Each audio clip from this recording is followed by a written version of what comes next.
Hello, everyone. Welcome to our third week in this budgeting series. Today, we're going to be going through grocery store budgeting and then holiday budgeting. Even though we just ended that time, we are going to talk about that proactive budgeting with the holiday spending. So we talked about that last week about planning ahead for expenses that you might have.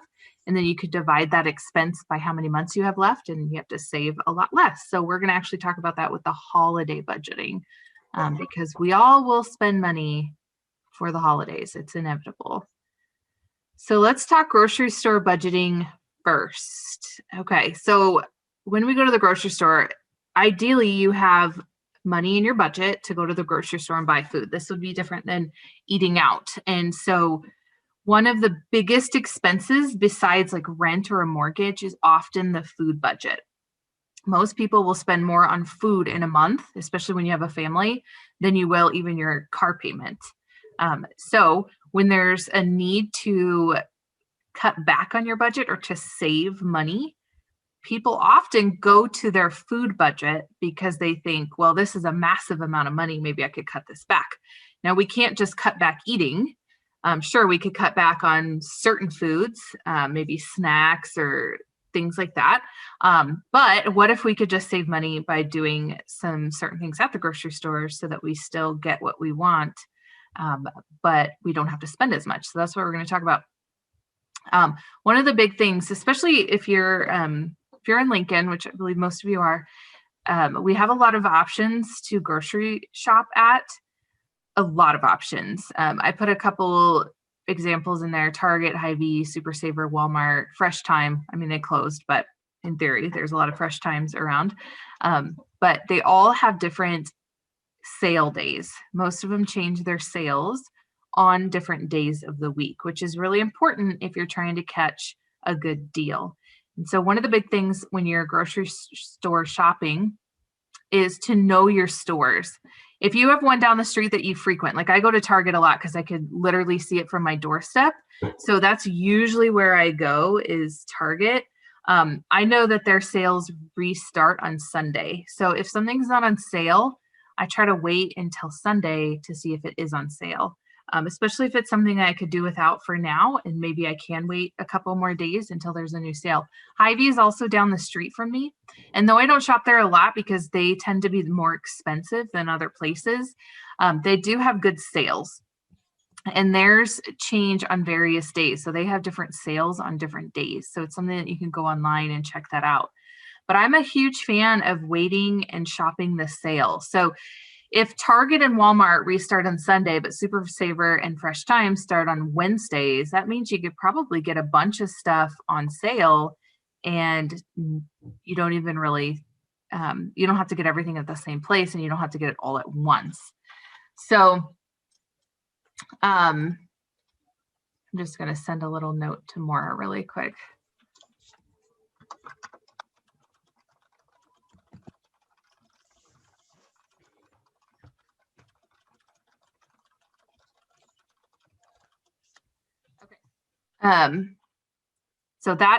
So one of the big things is to know your sales.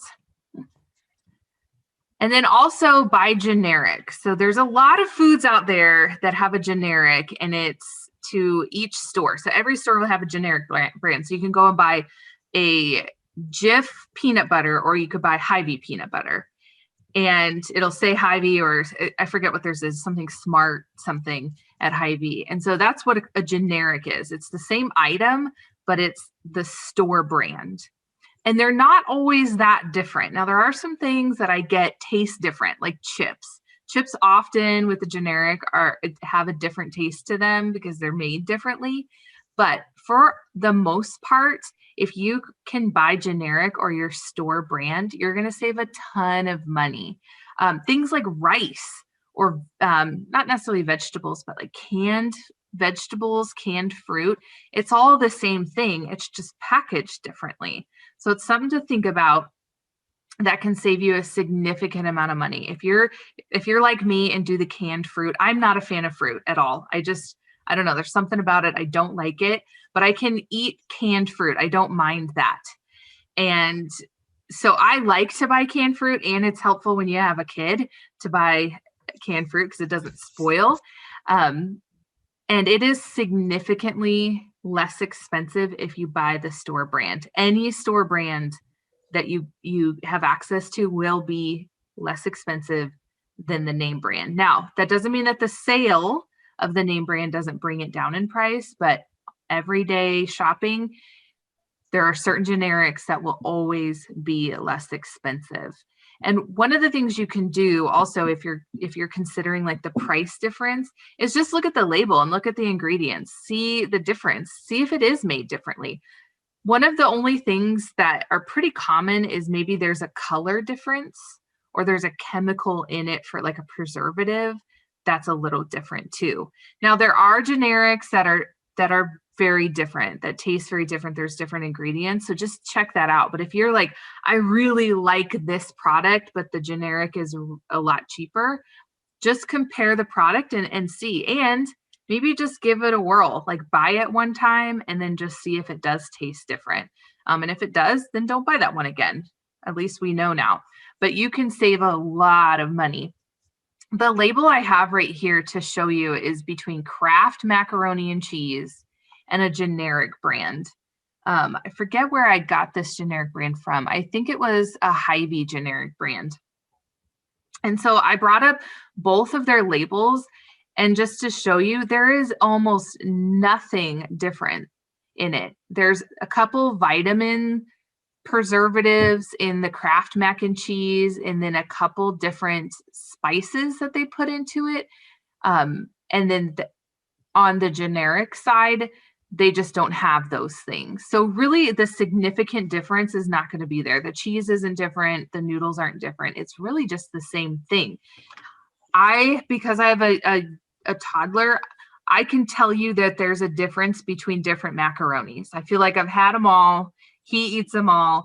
But if you're not really picky, you may be saving. I know that Target generic brand macaroni is 55 cents, where Kraft macaroni is $1.19. So you're saving double your money. So it's definitely worth giving a generic a shot, especially if you're one of those that helps out with your family's finances.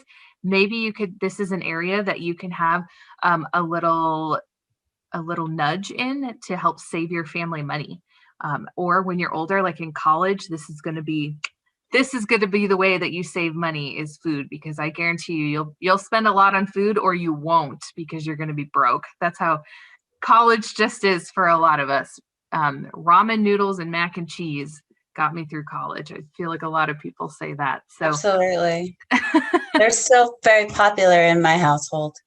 But yes, I had macaroni and cheese today for lunch because I ate it with some chicken, and I love macaroni, but I splurged and got the generic brand of the shell noodles, like the Velveeta shell noodles, but I got the generic because it's like $1 less, and it doesn't taste much different to me. So it doesn't matter. I have a little story to tell, just as an aside, but I used to work for an investment firm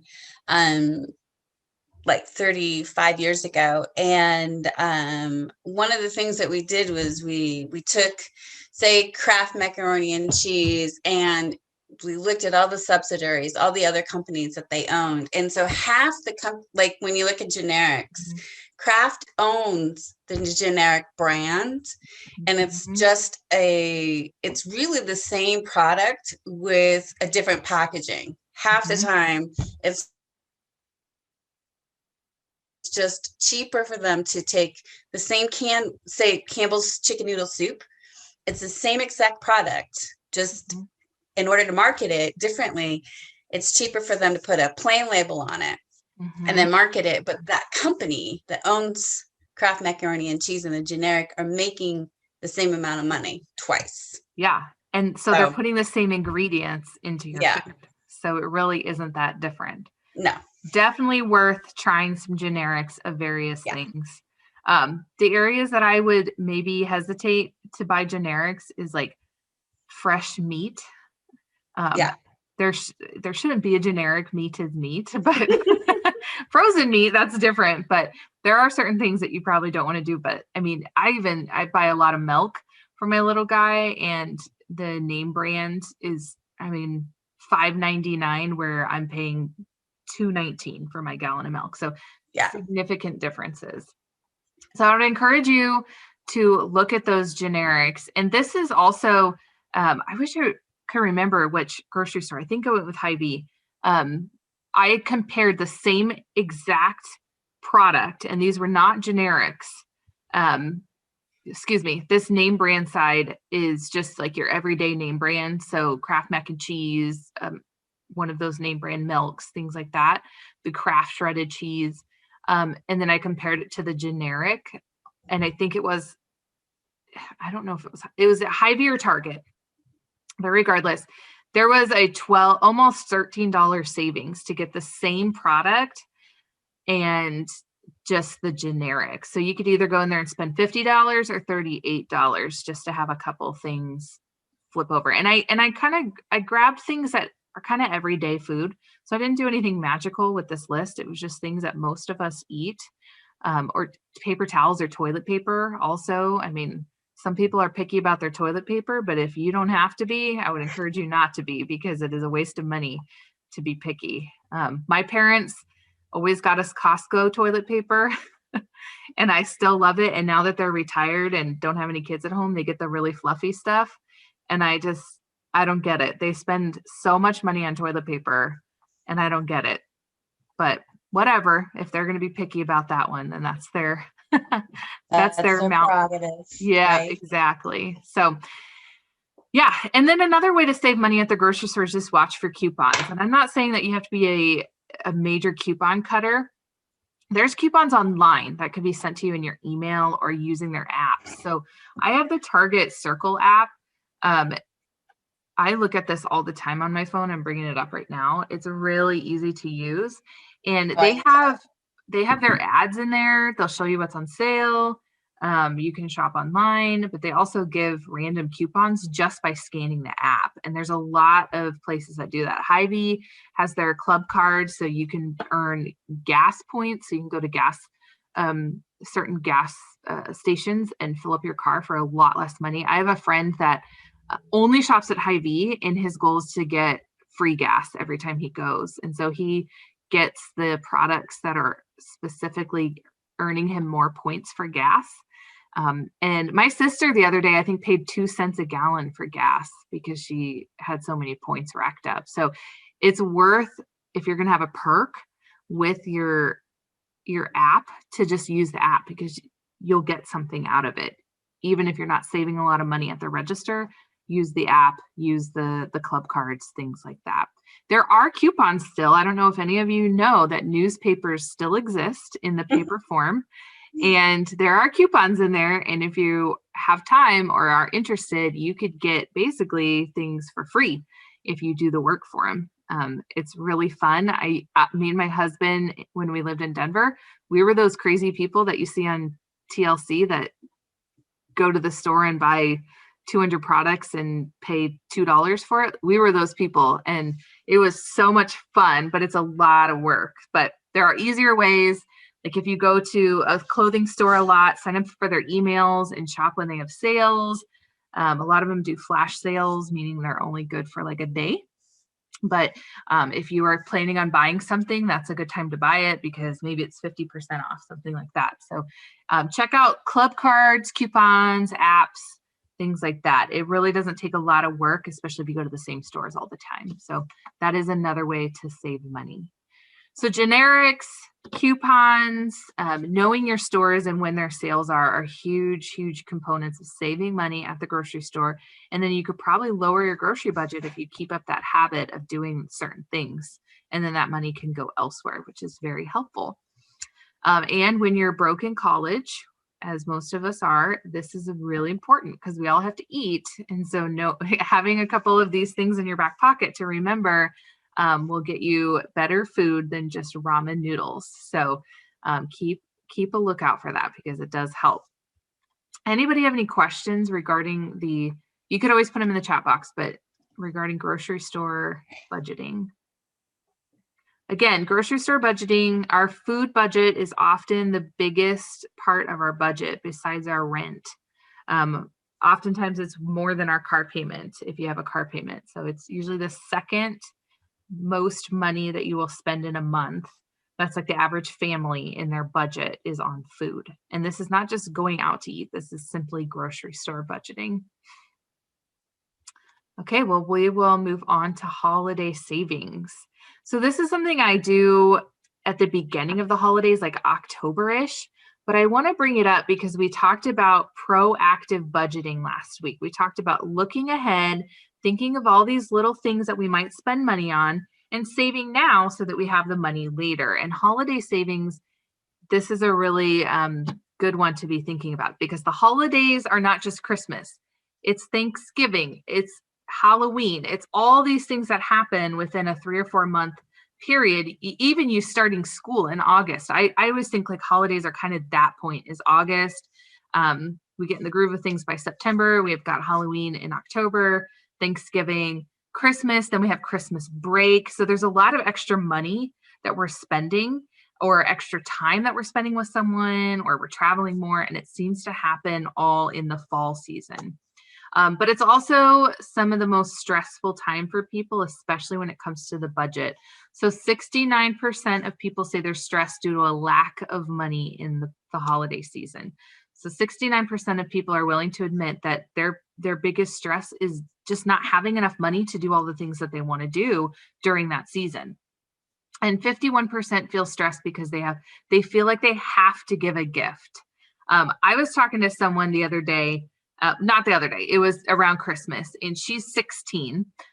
She's a family member of mine, and she was telling me about the gifts that they were giving as a family to various people. And she said something to the effect of, well, I know that Ashley's giving us a gift, and so now we have to figure out what we're going to give her. And I said, well, wait, you just mentioned you don't even really like Ashley's, but she's going to give you a gift. Why do you feel like you have to give her one? She said, well, if someone gives us a gift, we have to give them one. And we have to figure out how much she's spending on us because we want to spend the same amount. And I don't know if that like sits with any of you, but you should not have to feel obligated to give a gift. And right here, this 51% of people feel stressed because they feel like they have to give a gift. That's what I'm talking about, is you don't have to give gifts. No one has to give you a gift, and you don't have to give anyone a gift. And you never have to give a gift just because somebody else is giving you a gift. That's losing the whole point of why we give gifts.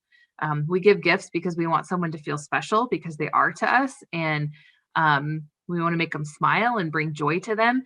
But if you don't have the money, nor do you even really like a person, there's no reason to give the gift. So a lot of people stress about things that they shouldn't have to stress about, but it's just the reality of the holiday season. This was taken last November. This was a poll that SunTrust Bank did, and they said 1/3 of Americans feel that they need to spend more on gifts than they can afford. Okay, so 1/3 of us feel like we have to spend more than we actually have. And then 20% of people know that they will likely pay a bill late just so they can afford holiday shopping. So they go into the holiday season knowing that they're going to put off a bill just so they can buy gifts. And so wouldn't that be nice if we could go into the holiday season and just have cash ready to go? We know what our budget is. We're ready to go. Our bills are going to get paid. We can go on with life as normal and not have to worry about money. So that's the point of this, is if we think ahead, it's just February. We have, let's say holidays start in August for us. We'll even push it to October just to be safe. So we have 8 more months to have the cash ready to go. So if we start thinking about how much we're going to spend between October, November, and December, we can divide that by 8, and that's how much we're going to spend. And if you can afford to do so now, you can start saving for people to buy gifts for that maybe you never thought you could buy gifts for, or you wanted to, but you've just never really had the money because you have a little extra time to save. So that's another thing. Maybe you want to do something special for your family this year. Start saving now because you have a long time to do so. We're going to skip over this really quick. Credit cards. So most of you are too young for the credit card thing, but one of the things that we talk about is if for people that are just going to skip a bill or they're spending too much money because they feel like they have to, a lot of them get into credit card debt. So they borrow from their credit card and then they have to pay it off. So come January, they have to now add something into their budget that maybe they couldn't afford. So if you were breaking even on your budget, meaning you're earning as much as you're spending, but now you have a credit card bill, how are you going to pay that too? And so using your credit card, though it may seem like an awesome idea because you have all this money you can spend on it, you're going to have to pay it back. And that's where people get into a lot of trouble around January. And there was another company, Discover, the credit card company.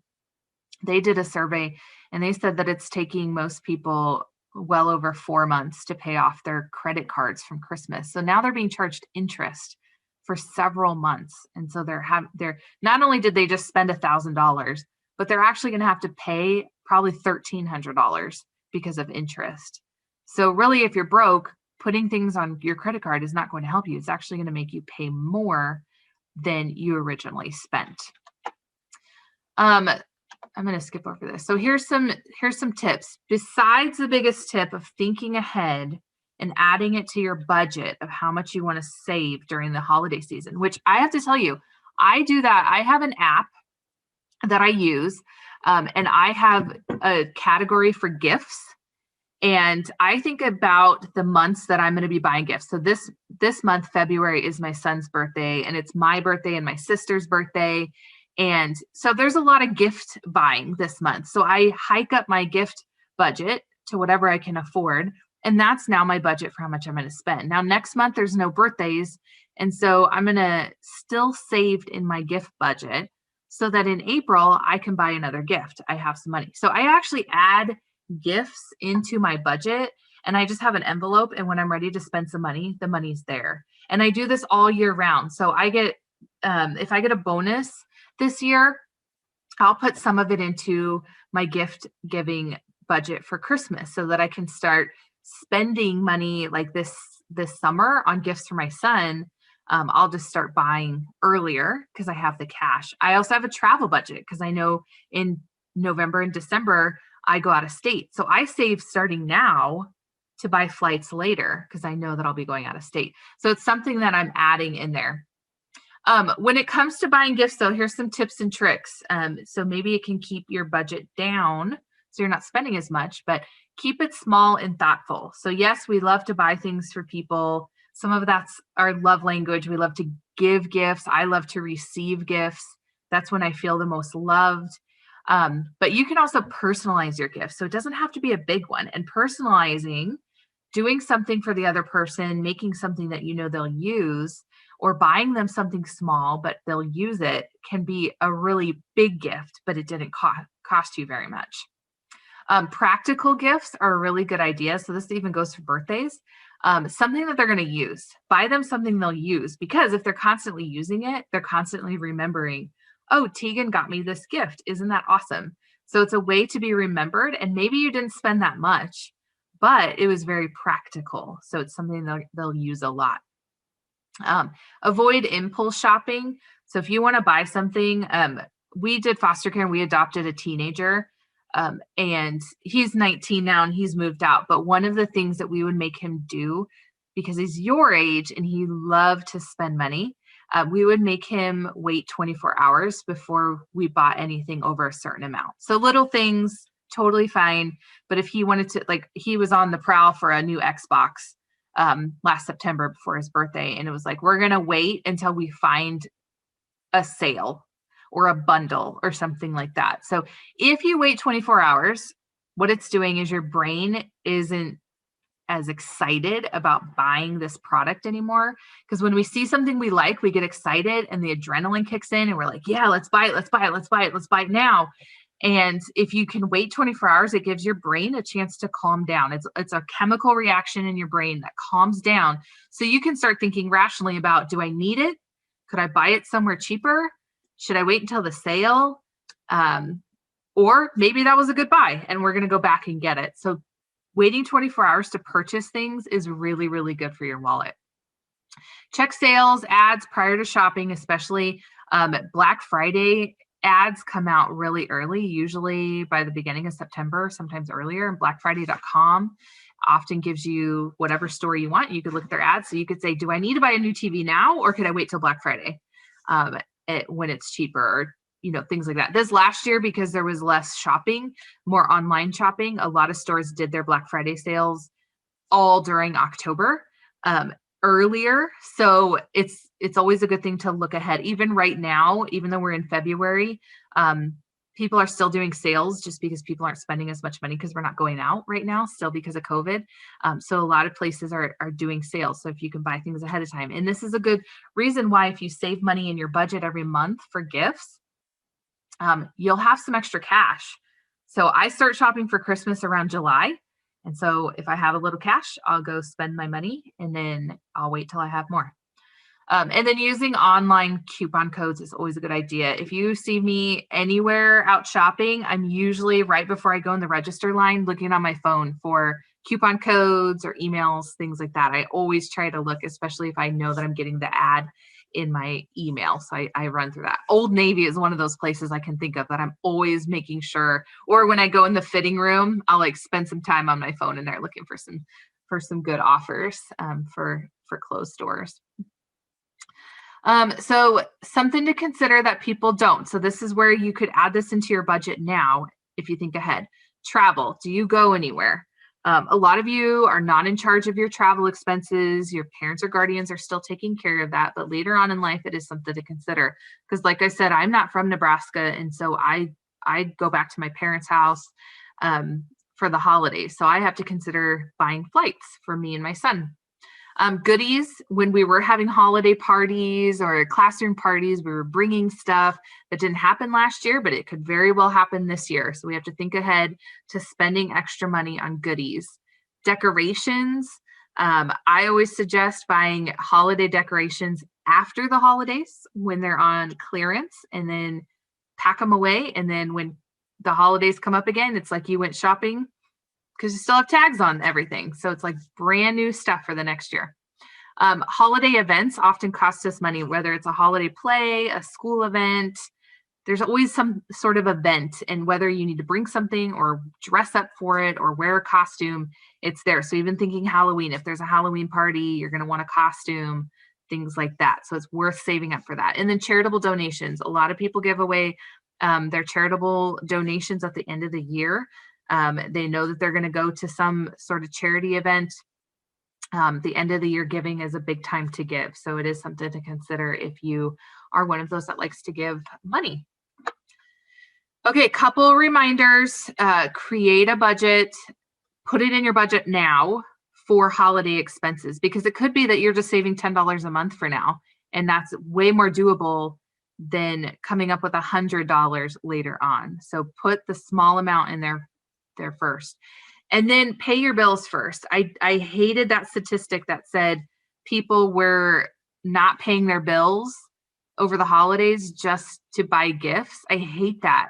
And I, for one, would hate it if I knew that Maura bought me a Christmas gift but didn't pay her electricity. I would hate that. I would feel so guilty that somebody put off a bill just to buy me a gift. So make sure you're paying your bills first. That's really, really important, because I think there's a lot of guilt that would come in if giving a gift to someone if they knew that you weren't able to pay your bills. I want Maura to pay her bills way more than I want a gift from her. So I'm going to make sure that she does that. Prioritize your gift list just in case you can't afford to buy for everyone. So what that means is make a list of all the people you want to shop for, even throughout the year, and then rank them. Are they important? Brothers, sisters, parents, super important. Cousins, friends may not be that important. So rank them and only buy what you can afford. And then avoid credit cards, cash advances, or loans for purchasing gifts. If we can use cash, it's the best way to go. I do have these suggestions for saving money, and I'll send these to Maura. This is just some good ideas, not holiday based, but just for saving money around the house. How to put a little bit more into your pocket that you may not realize that you could save money doing. So there's several things, and I'll just send those to her. So we're going to stop here and we're going to get out those budgets. So I'm hoping that some of you, if not all of you, did your budget. And this is the time that you can get yourself, turn your camera on. Let's all chat in our gallery view. This is your time to shine and share your stories. What I want to know is, for those of you who did your budget, I want to know if you helped your family do your budget, or you made up a fake one, or if you have a job that you budgeted your own income. So one of those three. Like I said, you could have made something up. You could have been a millionaire. I don't care. But I want to know if anybody or what people did for their budget. So could anybody get on screen? Turn your cameras on, everyone. Let's see those happy faces. Tegan's like the only one that ever has her camera on, which I love. She's saying no, she's not, but she usually does. Awesome. Brooke, Jasmine, welcome. Turn your mics on too. And if anybody wants to share, go for it. I would love to hear from a couple of you about simply, the first question is, if you made your budget, did you do it because you have a job, or did you help your family, or did you just make up a fun career and how much you made? So anybody. I'm going to take you all off mute.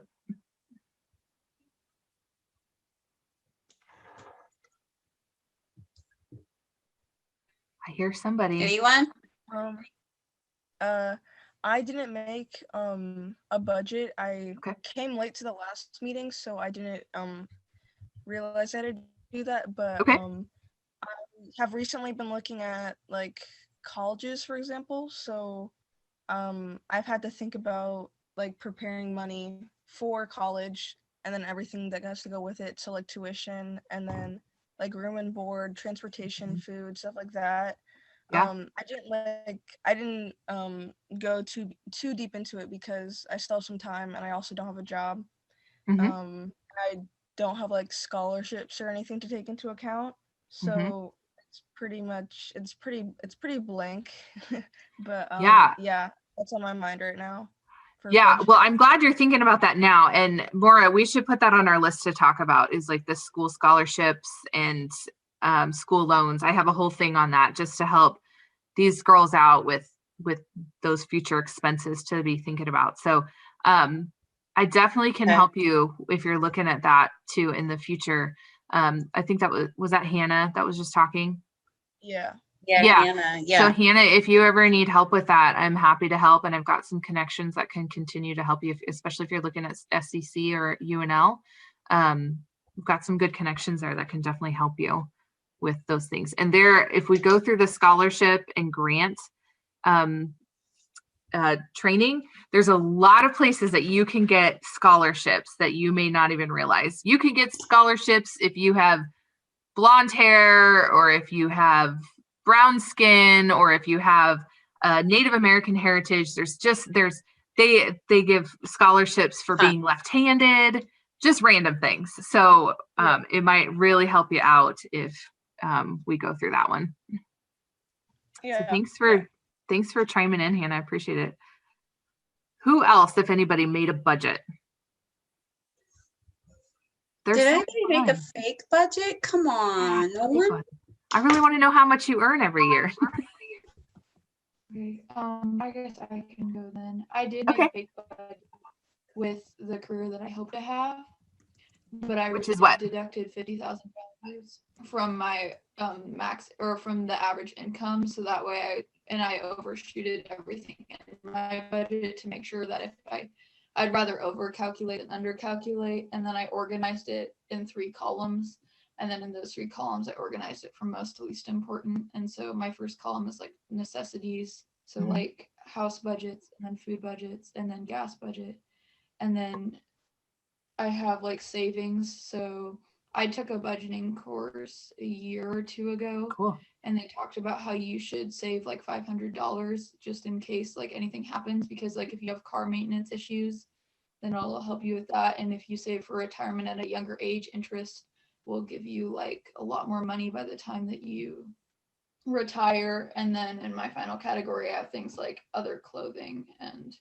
jewelry and like a pet or other things like that I wouldn't necessarily need to have, but I would like to have. So what is the job that you hope to have? A general neurologist. Oh, wow. What'd you Okay. say? A general neurologist. And then how much did you put your budget at, or your income? I did, my yearly budget is 250,000. The average of the location I'd like to work is 300,000 for women. That is, not for men. Because, okay, so you aimed lower just in case. So yeah, because I'd rather awesome. overshoot it than undershoot it, because it's always Yeah. good to have money and not to run out of money. So. Yeah, it sure is. Awesome. So I'm guessing you at least broke even with your budget, if not have a mass amount of money extra. I had more extra, yeah. Good. So you put that in there for like savings and things like that. And I heard you say retirement planning, which is awesome. Definitely something to think about, which I could do a whole spiel on retirement and how that works, which is so confusing to people, but it's not. It shouldn't be that confusing. So that would be a fun topic. Well, great. Thank you for chiming in, Tegan. I appreciate that. Anybody else? Does anybody have a job and they use their actual income? We don't have to talk numbers, but does anybody have an actual job that they budgeted off of? Or even just tried, if you tried.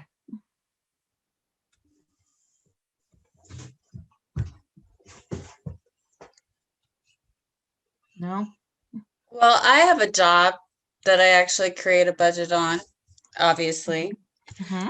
And speaking a couple of days or last time Caitlin was talking about those unexpected expenses that come up that you need to be prepared for. And so, or the yearly things that you forget about. Mm-hmm. And so yesterday, my car registration came in the mail. And I kind of freak out when I open that little package, because you're never quite sure exactly how much it's going to be. And I lease my car, so the dollar amount doesn't decrease at all. It's pretty much stays the same. Okay. But I was smart, and I had put like $50 away every month to save just for that, and I had just enough. Perfect. So I was really happy that I did that. And when you were talking about that last week, I was like, oh, I think that's about coming up, but you never remember. So now I'm going to put it in my calendar and start saving again. So perfect. Well, what a great example for what we were talking about last week, because the car registration is always so expensive, and it's so hard to just pull that money out of thin air if you're on a budget and you're just breaking even every month. So that's a great example. Mine is $564.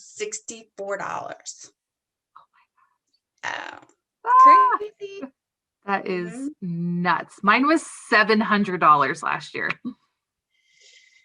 Yeah. And I gave the example that I had 600 saved. So I only had to come up with $100. And I was like, hey, better than 700. Yeah. Silver lining. Well, cool. What are some not unexpected. What are some other yearly expenses that you have that are just once a year besides car insurance? Do you pay that yearly or every 6 months? I pay every 6 months, but I mean, it's my husband and I, and then I had been paying my son's car insurance, but he went away to college, and I happened to be having a conversation with my insurance person about my son going to college, and he's like, hey, wait a second, we can have him be away at college without a car. And it took $600 off my car insurance. Oh yeah, they just pause it if he doesn't take a car with him. So that was they just pause it. So that was really nice. That's a fun little savings for you girls. If you go to college and you're choosing not to take your car, it will be so much cheaper because you won't have to pay for parking. A lot of colleges don't let freshmen take it, but you don't have to pay for parking. You you could put your insurance on pause, things like that. So it's worth not taking a car. We also help pay tuition, so that's a yearly expense. Okay. But other things like summer vacation stuff that you do just once a year, things like that you just, you want to do. So yeah, perfect. Those are perfect examples. Yeah. Well, does anybody else have a budget? Did anybody make a budget? It's worth doing. I'm telling you, get in the habit now. I can't stress this enough. Just even if it's a fake one, sometimes when I can't sleep, I pull up my budgeting app and I move things around, knowing, some unexpected expenses are coming up this month. And like I'm buying my house, and so I won't have to pay a mortgage in March and April. So I'm like, ooh, I have this extra money. I'll put some here. I'll put some here. I'll be proactive about my travel budget. I'll buy some gifts, put some extra money in my gift fund. I'll throw some in savings. So I get on there and just like play around with it so that I know ahead of time when that money comes my way, I'm not like, ooh, I get to go shopping. It's like, no, I already planned this out. I'm not going to work off emotion because I'm excited. I'm just going to do what my budget allows. So it's worth doing, and it's not hard either. It becomes just second nature to do these things. Yeah. The other thing that I think is good is like Hannah doing, right now you're not really worried too much about college, but you guys are going to be juniors and sophomores next year. And that's when you need to really start looking at different scholarships, applying for schools, seeing what the tuitions are, what room and board costs, if you're going to go to school, can you do work study, all sorts of stuff. So we'll start looking at that as a group for Girls Inc. We start looking at that, but we'll look at those things as well. Yeah, absolutely. The scholarships, some of them, they'll give you money 2-3 years out before college, and then you have access to that when you get there. You don't even have to know the college you're going to, and they'll still give you scholarship money. And it's also time that you can make adjustments in your academics now to get really good grades. You've got some time to change some things and dive in and get involved, even if it's get involved with the club, just so that you can get some scholarship money out of that. Yeah. And grant money. Grants are your friend because you don't have to pay them back. So if you could find grants, and if you are on the lower income scale, there's a lot of grants out there that will help. And so if you're on your own in college, meaning your parents are not claiming you on their taxes, you are eligible for a ton of grants, probably more than you're going to spend at school in most cases. So my son got most of his all except for room and board paid for at Cornell College based on his grades. Wow. That's a lot of money. And he didn't qualify for financial aid from like federal government financial aid. So, but all he had to do is come up with half of his room and board. Wow. That's incredible. Yeah, we should definitely talk about this in our upcoming, because we could always circle back to it as the year progresses and things like that. Let's definitely do that one. Well, is there anyone else that wants to chime in about anything, any questions about the budgeting one? Because this is kind of the end of the budgeting series, but I'm always here to help, and Maura can point you in my direction if you are working on your own budget, or you're going to get a job and you're contributing to your family's finances, and you want to figure some things out. You ladies are not the only ones that I work with to do this. So if you want my help, I offer it all over the place. So any other questions or anything? I don't have anything, but I will talk to you next week. Okay, sounds good. Well, thank you everyone for coming. Appreciate it. It's been fun. I hope you can make it to the next ones that are in a couple weeks.